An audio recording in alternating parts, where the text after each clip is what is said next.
Hello everyone and welcome back to Cowabunga Corner Reviews. In this episode, I am reviewing Bebop and Rocksteady. Yes, Bebop and Rocksteady. I'm so excited about this because these were two of my favorite villains when I was a child.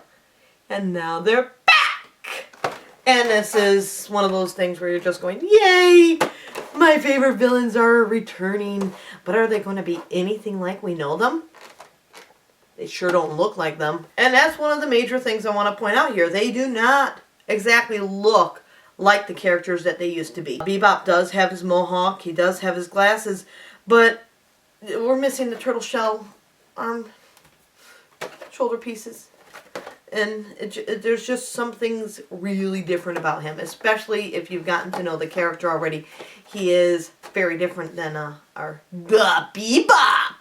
So I am going to break into Bebop first. I'm really excited that I'm getting the opportunity to review these because for a while there it didn't look like these characters were ever going to return. If you stop and think about it, we have had very little luck in return of these characters with the Next Mutation and the 4Kids series. It just seemed that the original cartoon series was going to disappear.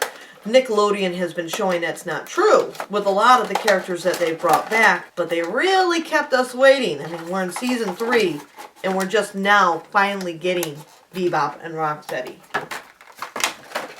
There is a sticker on the packaging. I'd like to point that out real fast.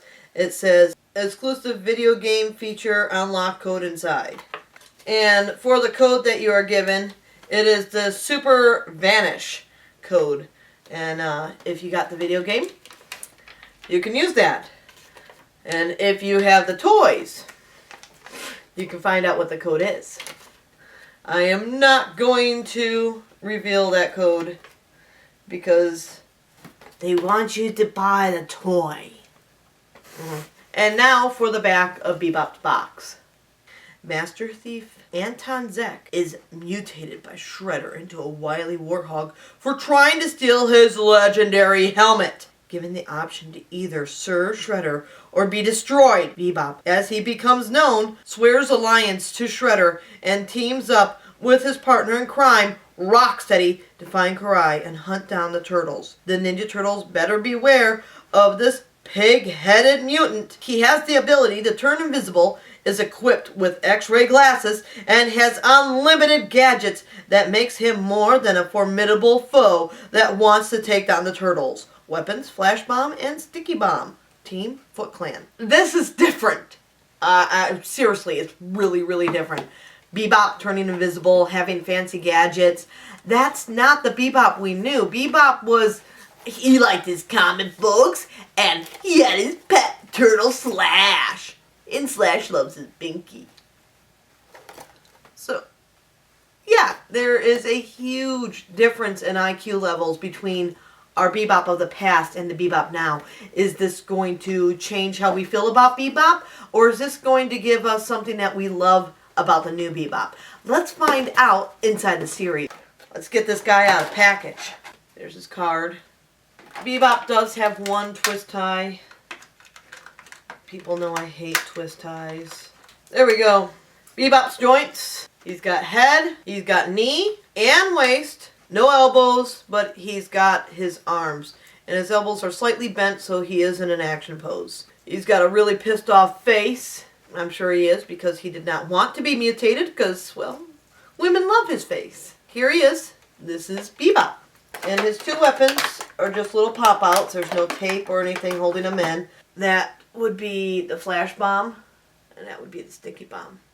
Two extremely tiny little weapons, and I do mean tiny. The Flash Bomb does have a Z on there for Zek. Zek probably still sees himself as Anton, saying, I want my life back, please!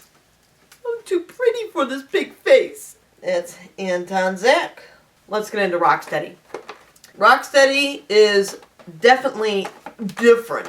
Extremely different as well. He's got this complete new accent, persona. He is the Deal Man. He's actually known Shredder for 10 years and has done business with Shredder for 10 years. So he knew what he was getting into. He kind of put himself in the ship that he's in, where he turned around and pissed off a Rokosaki. You don't piss off a Rokosaki. You just don't. He has the same sticker on his little plastic thingy. He also has a code inside, and it is also the Super Vanish code. Should give a different code per character instead of the same code for both characters. He has his booklet, and I did not show Bebop, so I will show his. And it shows all the different masks that you could buy now. The roleplay section is getting larger and larger. They slipped in the punching bag down there, but there's the walkie-talkies, the roleplay weapons, and the different masks and the shell that you can use. And then there's our action turtles up here, our storage shell turtles, our dojo turtles, our talking turtles, our stretching turtles. We're just getting a whole load. And then, of course, the character list is just growing in what you can have for the characters. We have our basic figures along with their LARP costumes, their stealth costumes, their ooze shooting, and I don't understand the ooze chucking costume still. I'm really confused by that. They're talking, they're flinging, their battle throws. Basically, you've got a load of turtle toys right now by Playmates. And I do recommend most of them. As I've been through, these are great toys.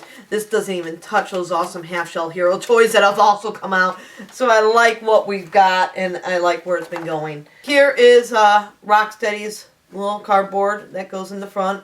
Now we have the back of Rocksteady's box. Rocksteady, Rock-Headed Rhino. Mutated by Shredder from Steranko to Rocksteady, he swears allegiance to Shredder and agrees to team up with his partner in crime, Bebop, to form the dynamic duo of Bebop and Rocksteady. Our heroes need to use extreme caution when dealing with this mutated rock-headed rhino. He is the brains and brawn of Bebop and Rocksteady partnership and could deliver quite the feast to Shredder, where the main course is turtle soup. Weapon, hammer, sickle. Team, Foot Clan. Rocksteady also has one twist tie. Rocksteady's feet are also through the plastic, so it's on the inside, helping hold them in even better.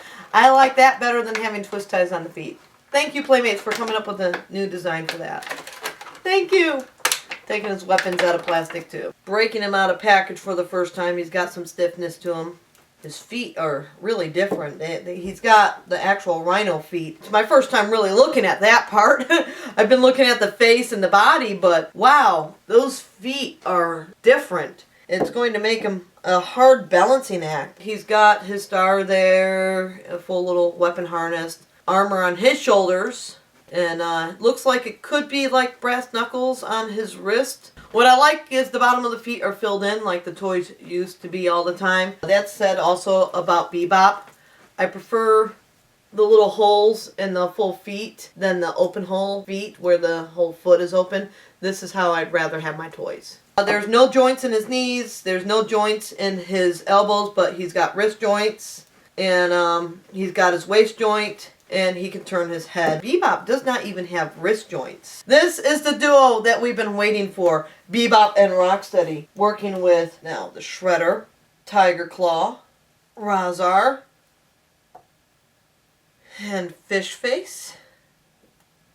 The Foot Clan collection is growing. This is becoming an awesome evil force, bigger than most Foot Clans. I mean, you don't normally have this many lead characters in the Foot Clan.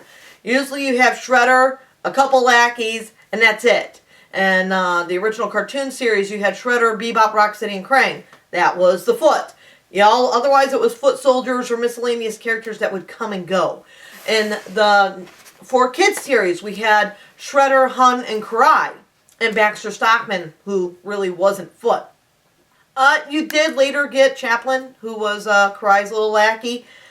But the more I think about it, yeah, the Foot didn't really have that many lead fighting characters. So this is definitely taking a new road because Shredder's realizing his lackeys are not getting the job done. They need more superpower, and they're going and reaching out and just grabbing and taking it. So they brought in originally Chris and Zever, bring in Fishface and Dog Pound. Shredder goes off to try and find more power. Then Rahzar gets mutated, and he comes back with Tiger Claw. Rahzar, Tiger Claw, and Fishface are his main people. They're not getting the job done, so why not bring in some more powerful mutants? Introducing Bebop and Rocksteady. And let's find out if these mutants can do what Shredder wants of his henchmen. I got a feeling they're not going to be the clumsy mutants we know and love from the original cartoon series. Hopefully, we can know and love these characters for their own unique reasons, just like we have come to enjoy many of the Ninja Turtle classic characters inside the series. More Playmates toys and other reviews to come here on Cowabunga Corner. Just make sure to check out our website at www.cowabungacorner.com. We will catch you next time.